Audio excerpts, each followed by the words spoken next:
Welcome to Guide Guru. We hope this video helps. You start by securing your data and environment.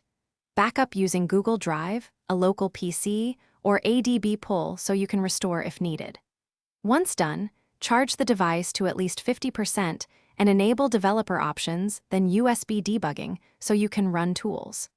Make sure to note the exact model and OS build, plus any recent app installs or updates, because that context speeds diagnosis. You'll begin with logs and basic app isolation, steps to identify whether the issue is system or app-related.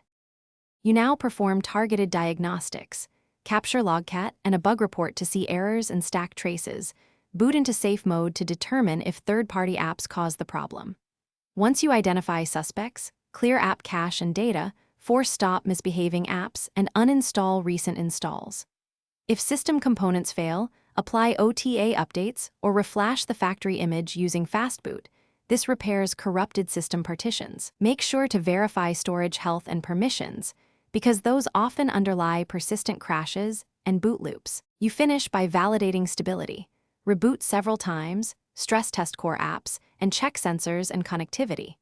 Once confident, restore user data selectively and avoid reinstalling apps that triggered failures.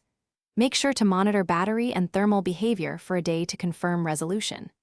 If problems persist, collect a final set of safe mode logs and consider flashing a different ROM or seeking a professional repair center for hardware checks. One key troubleshooting tip: reproduce the bug consistently before changing anything so fixes. Thanks for watching. Consider subscribing if we helped you today.